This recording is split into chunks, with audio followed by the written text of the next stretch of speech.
Hey, Greg?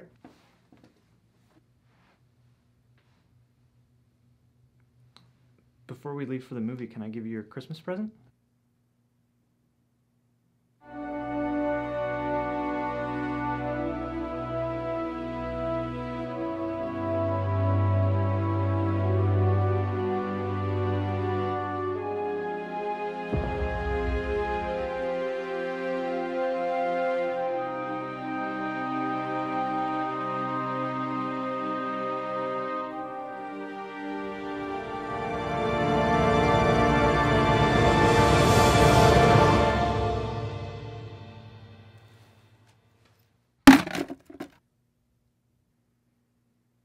Well, if you didn't like that present, I got you a backup.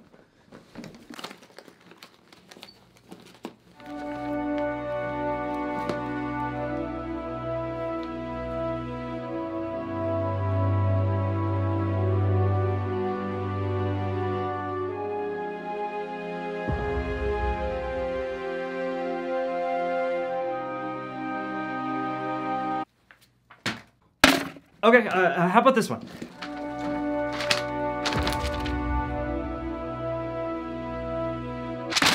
What the f***, Greg? Okay, I've got one more and that's it!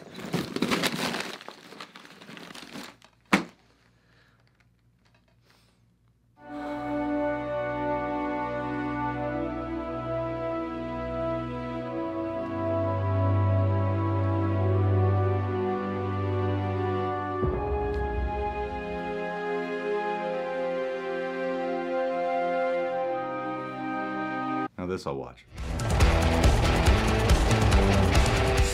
Well, we just got back from Star Wars The Rise of Skywalker. It's always exciting talking about a Star Wars movie. Fan base is always easy to communicate so with. Supportive. Really open to opinions. This will not be a spoiler review. There's a lot you can spoil in the final Skywalker saga film. Should I repeat my Palpatine joke? Was it funny? It was pretty funny. Yeah, you thought it was funny. Yes, I thought it was funny. Guys, I'm gonna repeat my Palpatine joke. This is a day in the office. All right, so no, it doesn't work now. Yeah, the setup is ruined. The joke. This is my J.J. Abrams mystery box. What was the joke? In the past week, I binge watched the whole Skywalker saga in timeline order leading up to this because they kept talking in the marketing about how they're going to not just wrap up this new trilogy, but wrap up all the movies. And I was like, I didn't realize what they were trying to do with this latest trilogy. After watching this movie, I get why they kept saying that, because when you watch the trailers, they don't reveal a whole lot of stuff. Even the stuff that we thought they were revealing a little too much of, they're not. This is really a movie that's setting out to be a culmination of the entire Skywalker saga franchise. The film in and of itself, I think what J.J. Abrams excels at, energy, a lot of fun, action sequences. The whole time, I can honestly say I was genuinely very entertained. There's definitely not a dull moment in this movie considering how much is jam-packed into this one film. At times, a little too much movie. And I wonder if on a second viewing, if it'll play a little smoother, especially in the first half of the film. Yeah. This movie moves at a really quick pace. There's a lot of action in here, and there's a lot of plot that they gotta wrap up, add to, and then there's some course correction stuff, and some of that is handled all right. Some of that I didn't really care for the way it was handled. Not really the choice of what they did, although some choices I was like, eh. Overall, I think the movie succeeds. I did really have a great time with this adventure. That being said, are there things in the movie that I thought were dumb? Yeah. Stupid, There are honestly. stretches, for sure.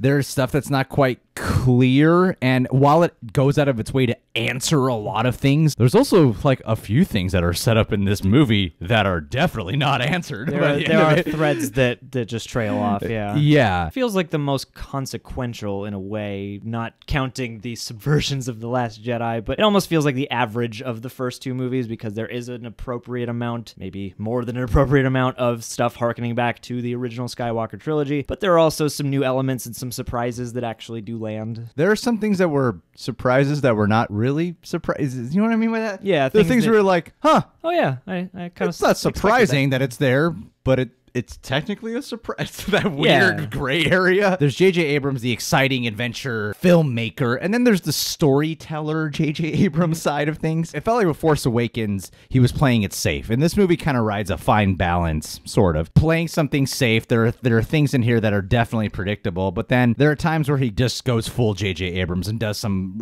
rather unexpected things, and I do think that there are some great visuals in here. The way, I won't go into the Palpatine and how he's brought back or whatever like that, or what they do with him in this story, but the way they capture Palpatine in here, kind of with this like Star Wars horror gothic element to it, I thought was visually very impressive. And there are action sequences in here, whether it be the aerial sequences or the lightsaber fight that you see teased a lot in the trailer with the crashing waves and Rey and Kylo going at it, which I thought was really an impressive fight sequence. This version of Rey, what they did here, they actually gave her some real conflict to deal with. Daisy Ridley knocked it out of the park in this one. Yeah. I thought she was absolutely wonderful. Yeah, I'd like to clarify that I'm talking about Daisy Ridley's performance specifically, because in terms of the writing and development of the Rey character, you know, like reveals, abilities, and stakes and such, that I still got some gripes with, but that'll have to wait for the spoiler talk. And I'll also say that with Carrie Fisher having passed, and then how they had to recycle old footage, implement it here, and then do some like double stand-in or whatever, I thought they actually handled it really well. I mean,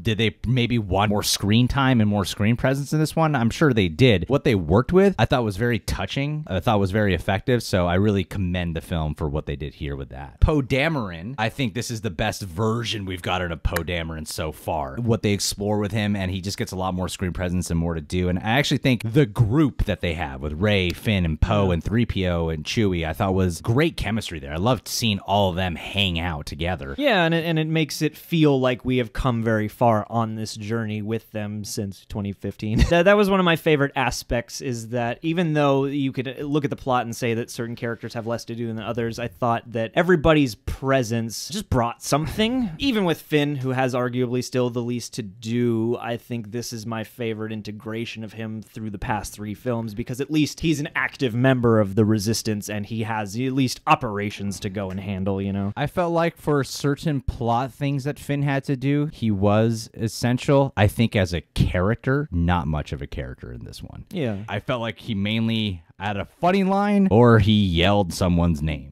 Like, it was one of the two things that he did. There's some dialogue that I really did not like in this movie. I know you got a lot to jam in here. you got a whole lot of movie. Especially all the fan service overload. Maybe could have benefited from an extra 30 to 45 minutes. I personally wouldn't have minded, even though the movie's already pretty long. This is the final Skywalker saga film. Like, sure, why not? I'll stick around a little longer. And I think in terms of the dialogue, especially in the first half of this movie, the second half plays a lot better to me than the first half. It's not prequel bad dialogue. It's on the nose some of the time in a way that isn't up to the par of the rest of the writing. Especially what they do with like Kylo Ren. I love Adam Driver when he's not wearing the mask. When he wears the mask, I just don't think they know how to write for that version of Kylo. None of these films, especially the second one. but in this one, when he's not wearing the mask, I think he's great. But when he's wearing the mask, I just don't care for the character. There's some qualms to have with the way of what they do with the Emperor. Overall, you know, just seeing Ian McDiarmid back in the role, and he just kills it as the Emperor. He's just always a blast to watch. So icky and scary. Like, yeah, they really did play up the horror and the evil, yeah, you know, inside of him, and then the Sith in general. And they do illustrate the battle between the Jedi and the Sith in a pretty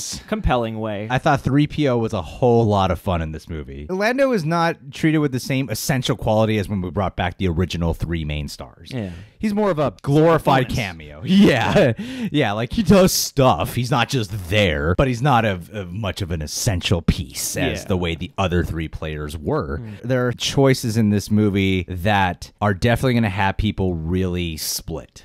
I think there are some choices that are bold, and there are some choices that personally, as someone who just watched the whole franchise, thought were dumb. Especially in terms of some of the rules and the muddiness of those rules. My last interruption. There are times where my eyes were just rolling, and there are moments where you could tell half the crowd was loving a certain reveal or choice. There are other parts where I was with the crowd like, oh no. I think an extra 30 to 40 minutes of this already long epic film actually would have been okay. Breathe a little better and earn a few more things. There's a lot to talk about in spoilers. I think overall as an experience in the theaters, it's a really good space adventure time. And I think that's what JJ really really excels at. Plot point wise, character choice wise, some things I agree with, some things I really don't agree with, and the way the scripting was done that I thought was a little silly, but I did quite enjoy myself watching it. I don't know if I love it, but I certainly had a great time when I was watching it. Yeah, I mean, I was just kind of relieved that it was, to my eyes, pretty solid, and yeah, consistently fun, consistently engaging. I wasn't really overcome with emotion at any point, but I was always pulled in and invested in what was going on, you know, rooting for our heroes, enjoying some of the grayer areas of the story. There were times where I was really swept up in it. I have no idea how people are going to react to this movie. It's one of those movies where you got to kind of watch it twice, I would imagine. Once to get the angst out of your system of all the lead up, and then, you know, the second time you can see it with kind of even eyes. If you guys have come this far with the franchise, you should definitely watch this one. It does put an ending note on it all. Keep a lookout for our spoiler talk. Do you want the Skywalker Saga franchise to end? Do you think it should be handed off to Warner Brothers? Do you think this should just be rebooted and just do George Lucas's original trilogy plan? Get the wills. Subscribe to The Real Rejects, click that notification bell, and keep a lookout for our spoiler talk, because it's going to be a thick one.